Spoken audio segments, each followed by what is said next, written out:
प्रिय विद्यार्थियों, हिंदी साहित्य में बीए प्रथम वर्ष की आपकी कक्षा में जो है प्रथम प्रश्न पत्र के अंतर्गत पाठ्यक्रम में अलंकारों को रखा गया है।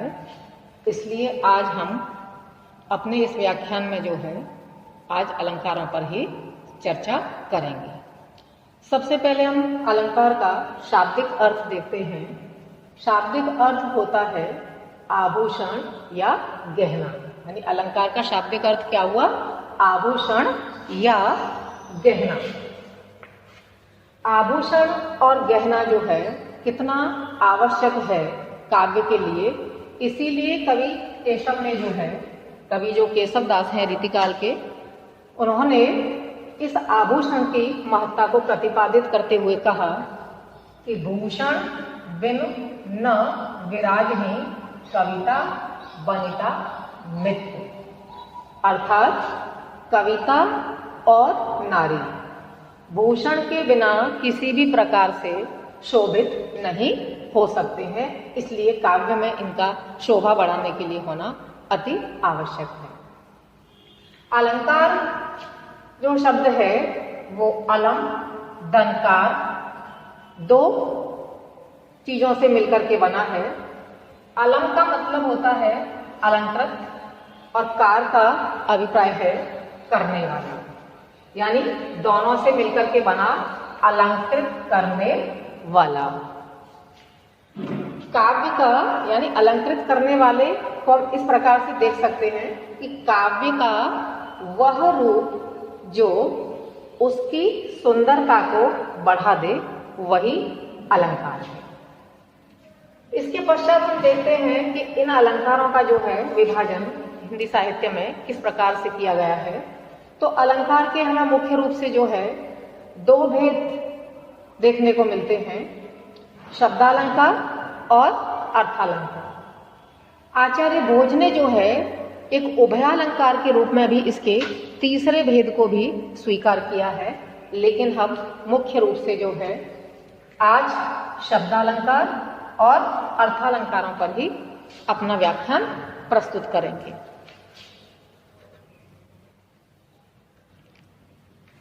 अब सबसे पहले जो है हम शब्दालंकार को देखते हैं। शब्दालंकार शब्दालंकार से हमारा अभिप्राय स्पष्ट हो जाता है कि जहां पर शब्दों के माध्यम से, जहां पर कविता में शब्दों के माध्यम से सौंदर्य का भाव पैदा हो या शब्द के माध्यम से काव्य की शोभा जो है बढ़ जाए, वहां पर जो है हम शब्दालंकार कहते हैं।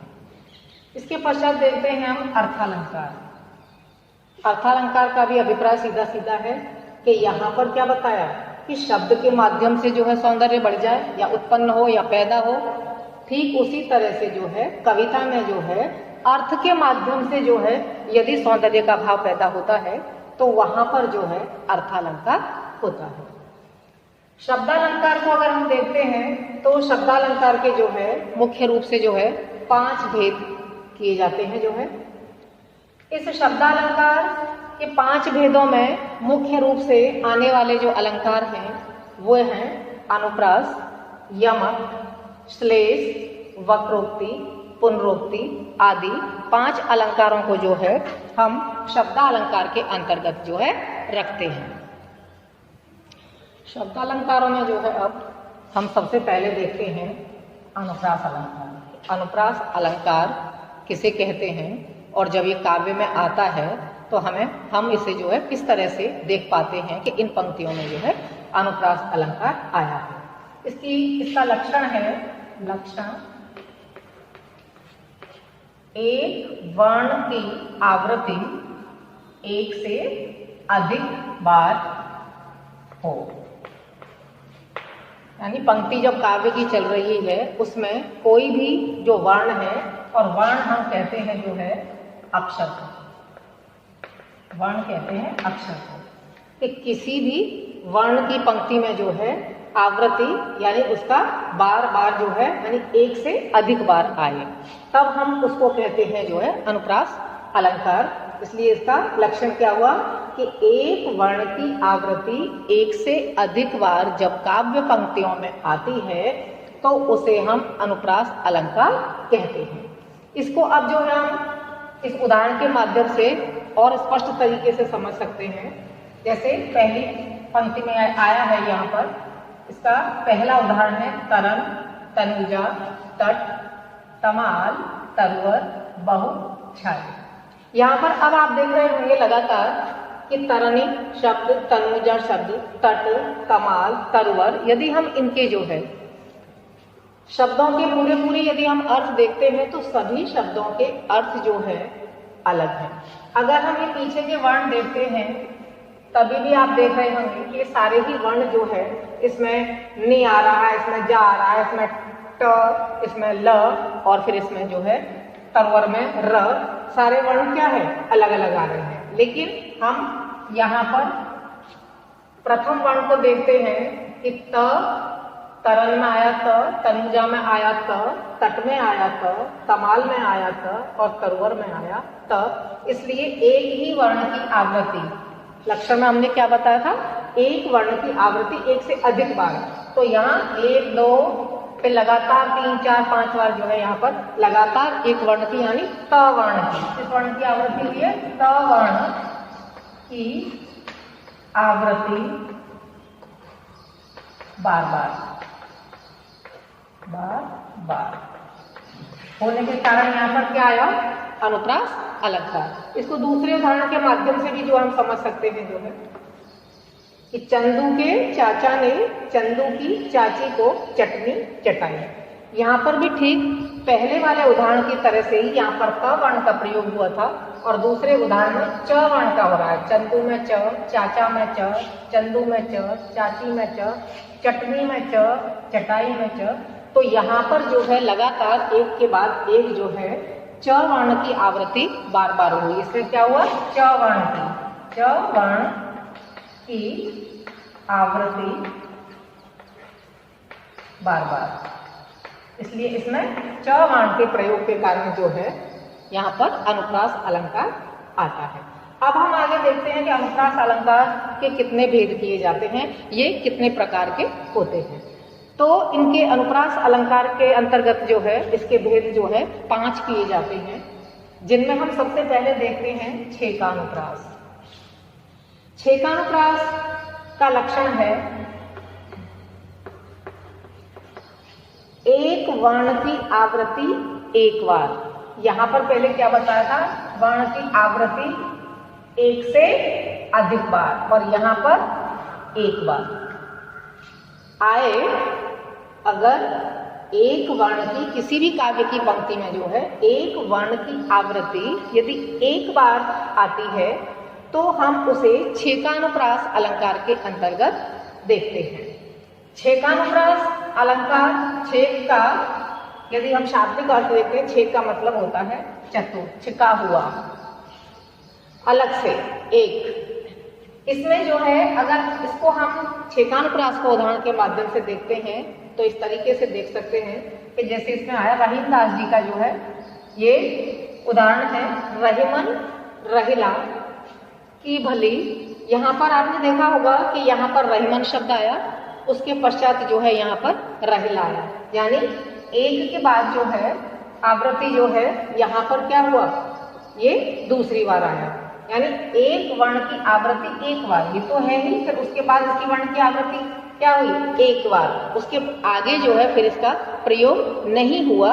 इसलिए जो है यहाँ पर एक वर्ण की आवृत्ति एक बार होने से जो है यहाँ पर छेकानुप्रास अलंकार हुआ। अब देखते हैं हम जो है प्रत्यानुप्रास। अनुप्रास का ये दूसरा भेद है प्रत्यानुप्रास। इसका लक्षण देखते हैं, लक्षण है इसका एक वर्ण की आवृत्ति बार बार, यानी एक वर्ण जो है पंक्तियों में जो है किसी भी काव्य पंक्ति में जो है बार बार आए, वहां पर हम जो है उसको प्रत्यानुप्रास अलंकार के अंतर्गत रखते हैं। इसको इस उदाहरण के माध्यम से हम समझ सकते हैं, जैसे कूलन में, केलिन में, कछारन में, कुंजन में, यानी कूलन शब्द का अर्थ अलग है, केलिन का भी अभिप्राय अलग है, कछारन से अभिप्राय बिल्कुल अलग है। कुंजन भी हम अलग शब्द में इसका अर्थ अलग से प्रयुक्त करते हैं, लेकिन इसमें वर्ण क्या बताया है? वर्ण बताया है, एक वर्ण का बार बार आना, यानी यहाँ पर क वर्ण, फिर केलिन में क, कछारन में क और कुंजन में क लगातार आने से जो है क वर्ण बार बार आने से वृत्यानुप्रास अलंकार जो है हमें स्पष्ट रूप से इन पंक्तियों में जो है दिखाई देता है। इसके पश्चात अनुप्रास का जो है तीसरा भेद है लाटानुप्रास। लाटानुप्रास का लक्षण है, इसका लक्षण है जहां पर एक वाक्य दो या दो से अधिक बार आए तथा अन्वय करने पर उसका अर्थ बदल जाए। यहां पर क्या आया है? एक वाक्य दो या दो से अधिक बार आए, और यहां पर क्या था? वर्ण किसे कहते हैं? अक्षर को मैंने पहले भी बताया था तुम्हें जो है वाक्य यानी वर्ण और वाक्य दोनों ही अलग हैं। तो यहाँ पर वर्ण की आवृत्ति हुई है और यहाँ पर एक वाक्य की आवृत्ति जो है हुई है, और इसमें भी ये बताया है हमें स्पष्ट रूप से कि दो या दो से अधिक बार आए, लेकिन उसका यदि हम अन्वय करते हैं और उसका अर्थ बदल जाता है तो वहां पर जो है हम लाटानुप्रास अलंकार की छटा जो है देखते हैं। इसको हम जो है इस सुंदर उदाहरण के माध्यम से देख सकते हैं कि इसमें जो है ये जो पंक्तियां हैं ये गोपी और उद्धव, गोपिकाएं और उद्धव के बीच की पंक्तियां हैं, और इसमें उस समय का वर्णन प्रस्तुत किया गया है जब उद्धव जो है कृष्ण से पत्र लेकर के गोपिकाओं के पास आते हैं। तो उद्धव को देखते ही जो है गोपिकाओं के मन में जो है एक बहुत ही उत्साह का भाव भर जाता है कि हमें जो है इस पत्र में हमारे लिए क्या लिखा है। प्रत्येक गोपी के मन में क्या है? एक अलग अलग तरीके से भाव रहता है कि मेरे लिए इस पत्र में क्या लिखा होगा, तो दूसरी को लगता है कि मेरे लिए इसमें क्या लिखा होगा। तो वो जो पत्र उद्धव के हाथ में होता है वो उस पर पूरी तरीके से झुक जाती हैं और उद्धव से बार बार कहती हैं कि जो है कि हे उद्धव, आप हमें बताओ कि इस पत्र में श्री कृष्ण ने हमारे लिए क्या लिख करके भेजा है। तो बड़ा ही रोचक जो है इसमें बात को या घटना को जो है कवि ने प्रस्तुत किया है। लेकिन हम इसमें जो है लाटानुप्रास किस प्रकार से आया है इन पंक्तियों में, हम मुख्य रूप से इस बात तक जो है पहुंचते हैं कि हमको लिखो है कहा, हमको लिखो है कहा, हमको लिखो है कहा, कहन समय लगे। इन पंक्तियों में आपको स्पष्ट रूप से ये दिखाई देता है कि हमको लिखो है कहा, क्या आया है? ये पूरा वाक्य है, और यहाँ पर क्या कहा है? वाक्य, और साथ साथ क्या कहा? दो या दो से अधिक बार। तो ये पूरा वाक्य एक बार हुआ, फिर दूसरी बार आया यहाँ पर, और फिर ये तीसरी बार आया, यानी वाक्य भी आया और वाक्य जो है दो से अधिक बार भी यहाँ पर आया है। इसलिए जो है हम इसमें लाटानुप्रास अलंकार बहुत ही स्पष्ट रूप से जो है देखते हैं। इस तरह से ये क्या हुआ? लाटानुप्रास ये अलंकार जो है ये अनुप्रास का ही एक मैंने अभी अभी आपको जो है ये तीसरा भेद जो है बताया है। अब हम देखते हैं श्रुत्यानुप्रास अलंकार, जिसका लक्षण है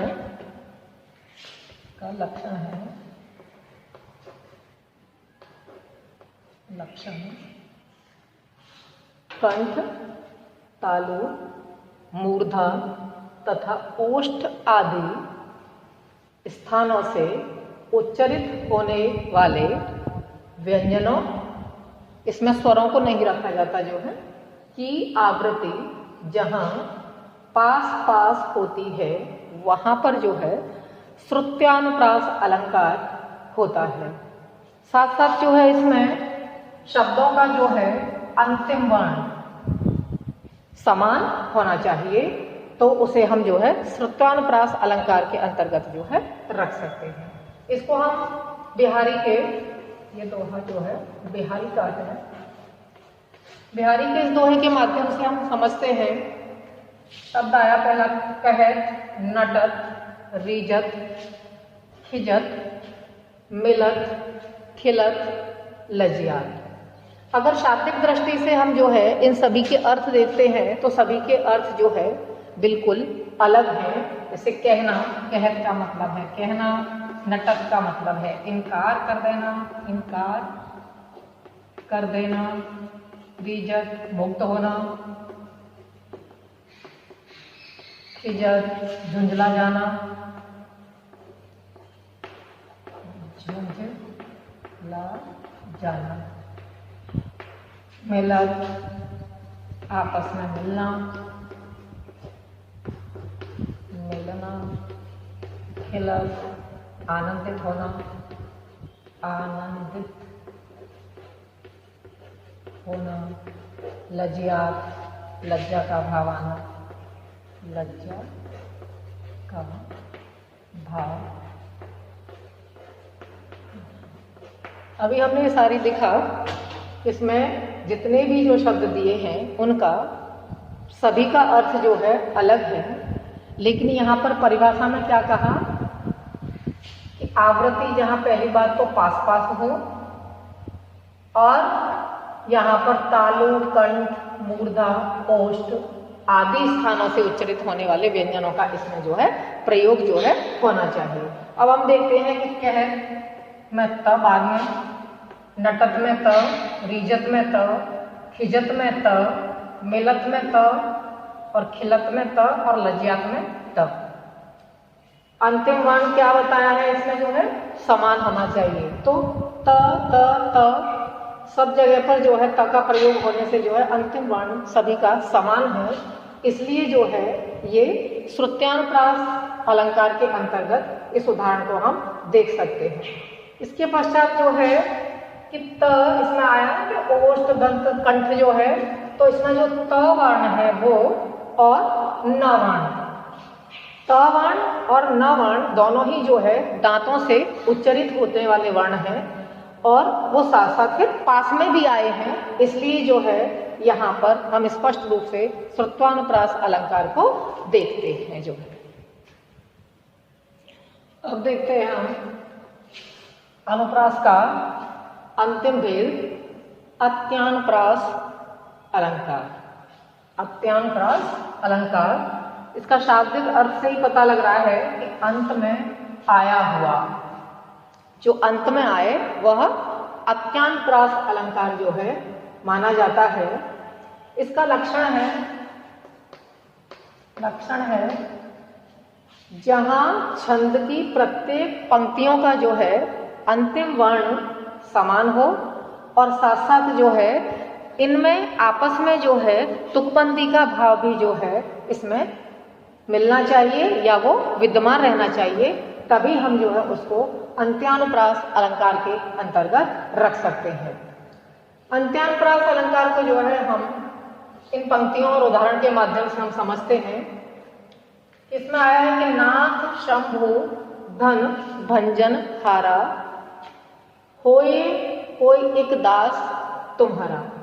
यहाँ पर हम देखते हैं कि भंजन हारा तुम्हारा, अंतिम वर्ण जो है इसमें कहा है कि अंतिम वर्ण समान हो, तो रावण ही आ रहा है, उसके आगे तक भी हम देखते हैं कि हा आ रहा है, तो दोनों में ही हारा, अगर अलग से भी देखते हैं तो रा वर्ण की ही आवृत्ति इसमें हुई है, जो कि दोनों में बिल्कुल समान रूप से है। साथ साथ इसकी लक्षण में है कि तुकबंदी का रूप भी जो है हमको मिलना चाहिए जो है, तो इसमें बोलने पर जो है भंजन हारा, साथ साथ जो है दूसरा शब्द है तुम्हारा। तो जब हम बोलते हैं तो भंजन हारा तुम्हारा एक जैसी तुकबंदी का जो है हमें आभास होता है बोलने पर और सरलता का एहसास भी होता है, इसलिए जो है इस उदाहरण में जो है हम बहुत ही सरल तरीके से जो है अंत्यानुप्रास अलंकार की छटा हम देखते हैं। अगर हम दूसरा उदाहरण देखते हैं कि बुंदेले हर बोलों के मुंह हमने सुनी कहानी थी, खूब लड़ी मर्दानी वह तो झांसी वाली रानी थी। इसमें क्या है, झांसी वाली रानी की वीरता का वर्णन किया गया है, लेकिन हम इसमें मुख्य रूप से क्या चीज देखेंगे, अंत्यानुप्रास अलंकार कैसे आया है इन पंक्तियों में उसको हम देखते हैं कि इसमें आया है कहानी थी, उसके बाद जो है रानी थी। ये शब्द जो है इनमें एक जैसे वर्ण है, अंतिम वर्ण लक्षण के अनुसार अंतिम वर्ण समान है, साथ साथ इनमें पद मैत्रिता का भाव भी जो है यानी तुकबंदी का भाव भी इनमें विराजमान है। कहानी और रानी में एक जैसी तुकबंदी होने के कारण जो है हम इसे जो है अंत्यानुप्रास अलंकार के उदाहरण के अंतर्गत जो है हम इसको रख सकते हैं। अब अंत में जो है हम अनुप्रास के जो 5 भेद हमने पढ़े उसकी संपूर्ण रूपरेखा को जो है हम संक्षिप्त में जो है इस प्रकार से देख सकते हैं कि 5 भेदों में जो है थोड़ा थोड़ा सा जो अंतर है वो किस प्रकार से है। अगर हम छेकानुप्रास को देखते हैं तो एक वर्ण की आवृत्ति एक बार हो, वहां पर क्या हुआ छेकानुप्रास।